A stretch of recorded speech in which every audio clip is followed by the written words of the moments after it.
Welcome to another edition of Entrepreneurs N Fuego. This is a special show because it's the last show that we do for 2015. Oh, wow. So, but yeah, my goodness. So this is it, man. So this is it. We're documenting the journey of entrepreneurs, one digital footprint at a time. With me, I have Carmen Payne, a life coach. Yes.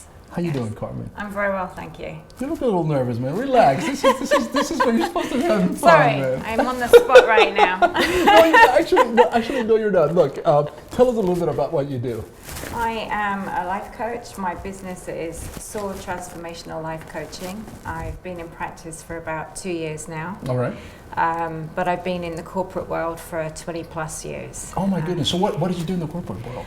Training, facilitating, mentoring, project management, those kind of areas. So that gave you the background to do Yes. the life coaching? Yes. So I'm sure you've seen it all, man. Yeah, pretty much. All right, so this show is about the stories of entrepreneurs and what made us decide to jump from the corporate world into just being a solopreneur. So what happened in your case? How did that come in my about? case, well, I'm kind of still transitioning, to be truthful. But I kind of looked at my where I was a couple of years ago in my career, and I said to myself, is this truly feeding my soul? Is this really what I want to be doing?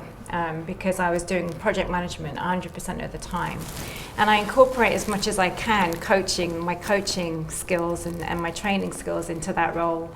But I looked at my career at that point and I said to myself, this is not feeding my soul. I need to do something that feeds my soul, and I want to help others on their journey and how they want to feed their own souls. So did you reach that point where you were just going through the motions anymore? Yes. And there was no passion for what you Correct. originally thought Right. that's what it was, and then you Yes. do it for so many years and then you just lose interest. Is that what happened? Pretty much, yeah. You actually hit the nail on the head. I was thinking, well, I'm not feeling passionate about coming to work every day. What used to make me feel passionate? So I sat down and I looked at my resume and I thought, well, what have I done over the years that really made me feel passionate, wanted me to get up out of bed in the morning. Right. And I looked at what I used to do, which was training and mentoring and coaching, and I said, God, I really loved that job. I really, really loved that job. And that used to make me want to get out of bed, go to work, and really do that with 100% passion. So when I realized this about myself and how it made me feel inside and how lit up I became when I came to that realization, I looked for ways for, well, how can I do that? How can I transition to doing that on a daily basis? So I went back to school and I became a certified life coach a couple of years ago, just to kind of get myself back in the game and refresh my skills in that area. And I've been doing it ever since. So I graduated in May 2013, and I'm building my practice, and I've got private clients, and I run workshops, and I absolutely love it.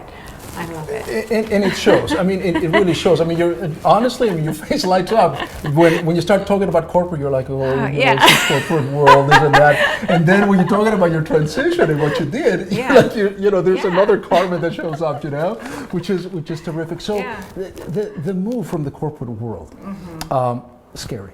Yes, it's very scary because it's secure. It gives you a regular paycheck. Right. You've got medical benefits and all those kind of things. There's so many benefits to being in a corporate situation, and you meet a lot of people and you work with a lot of different diversity and stuff like that. But then going out on your own, you're really on your own.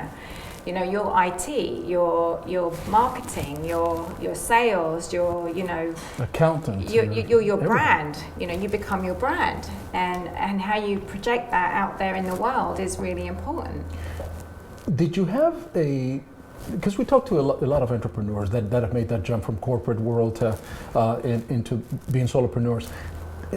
One of the things that we talked about and they pointed out to us is that a lot of the entrepreneurs that did this jump had a lot of support, a great support system. Did you have that?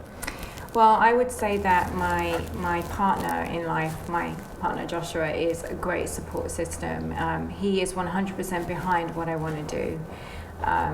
And without that push and without that support, and my family are really great. They love the fact that I'm going for this and I'm doing life coaching, because I've done coaching in some capacity my entire life, even in my family. you know. Oh, really? So being the eldest child, you kind of get to be that person that people come to and ask for advice, or just naturally my friends would come to ask me for advice, or I would just listen to their problems and guide them and things like that. So it's always been part of who I am. This is just really putting it out there and saying, hi, I can help you, I can coach you. Being an entrepreneur employed for yourself, you know, there's kind of this misconception that, oh yeah, I can make my own hours, I have my Ferrari right outside the door, you know, things are just great because I just, you know, I took this pill that says entrepreneur and overnight it's a success. Well, we know that's BS, right?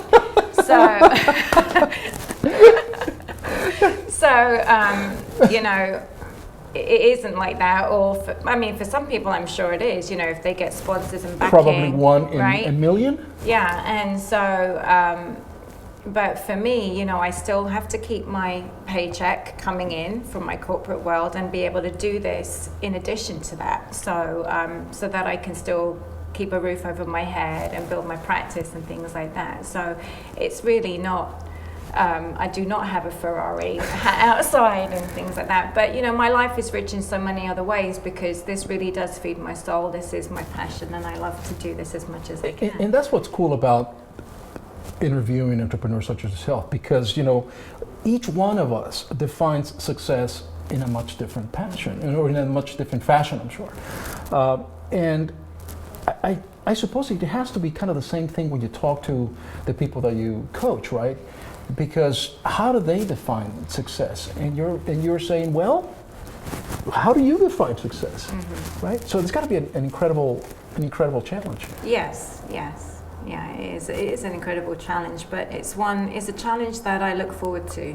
You know, it's a challenge that I grab with both hands and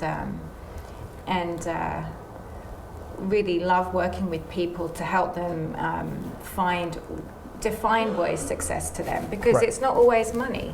Sometimes it's love, sometimes it's having better relationships with people. You know, that in itself is success. Yeah. Being able to travel once a year, that can be success to somebody. Being able to overcome all the obstacles that they feel they have in their way and finding a way to navigate through those, that is success to some people. And that's what's really cool, because, you know, that's one of the lessons that we're getting from you today, is that define success the way that you feel satisfied with. I mean, not the way that the rest of the world or the magazines or the media is defining success for you, not the Ferrari in the door. And perhaps that's how I define success. Yeah, I don't know. Right. But it's just being happy and satisfied with the life that you have. Right, exactly. Yeah, creating your own reality that means something to you, that you want to wake up to every day. And that's the core of your teachings, right? Is you create your own reality. Yes, exactly. About your life, about your business, et cetera, et cetera. What is your biggest challenge right now? And I know that you mentioned you wear a lot of hats, but as a businesswoman, as an entrepreneur, what is your biggest challenge right now? For me personally, it's really finding avenues to create more client growth. Getting more clients to come to me. That is probably my biggest challenge, is my marketing. I have a biggest challenge there. It always, you know, I can tell you, we've done over 100 and probably close to about 140, perhaps more interviews so far this year since we started the show. And it always boils down to marketing, sales. How do we increase the number of clients that we have? How do we grow? The moment you stop growing, really, you die, right? Well, you become stagnant, right? So what do you do for your clients, aside from word of mouth, which I'm sure you have a lot of? What do you mean, to gain clients? To gain clients. I get clients through referrals a lot of the time. Is there a secret? Do you have a secret sauce? Do you have a secret sauce that you're going to share with us? I don't know whether I have a secret sauce, but I feel if people really resonate with you as a person, as a coach, you know, the title coach kind of goes out the window because they feel like they have someone that they know that can help you, that you can help. And through referrals, I think is my biggest client gain.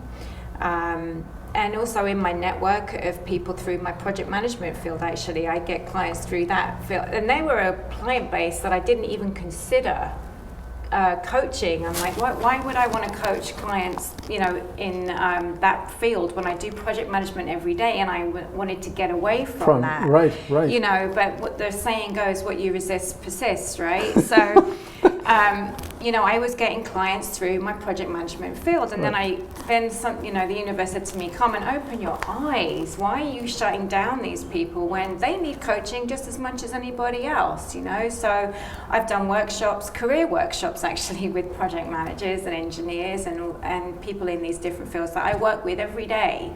And that has been so tremendously rewarding for me, and really lessons learned. I really learned a lot from doing that. Is it hard to listen to your own advice? Yeah, because you know, I'm stupid not to, right? I am. I mean, you're a life coach, right? I mean, you've got all this expertise, you got education, you got the background. Right. I might as well give myself some advice. Right, so yeah, absolutely, Francisco. So, you know, when I actually took those blinkers off and those blinders off, and I opened up my net to that world, it was just like, oh my goodness, what are you doing? Why are you trying to run away from that when really there's a lot of potential in that in the network that you have in that field that could really benefit from you? And you know, and I know exactly how they feel. I walk in their shoes, I talk in their shoes every day, you know, and so, you know, it was really blind of me to not see that opportunity, and now I have, and I love working with these people. If you weren't doing life coaching, what would you be doing? Oh, I think I would be a dancer, because I love to dance. Somehow I had dancer in my head. I believe me, if there was some kind of a pop-up that we can put over here, we can go back about 10 seconds ago, and it would be, she's going to be a dancer. Yeah. I had so it. you're using your intuition there, I right? have my intuition. Yeah? Okay. Honestly, I was going to say a dancer. Oh yeah, I know. I love to dance. I've been taking tango lessons in the past, and I love to dance. Tango, the most difficult dance in the world. I tell you what. I've tried it. Coming from South America, I've tried it. No, I got 2 left feet when it comes to tango. But anyway. But we can all be trained, right? We can all be trained. We can only hope. Yes, that's right. Happy New Year. We wish you the best for 2016. Francisco. Thank you so much. I appreciate it. See, you're a natural, man. And it's just perfect. And I learned a lot about you. You're a dancer. That's it. And you're a life coach. And you have passion for things. And with that, thank you very much for coming in. Thank you. We're out.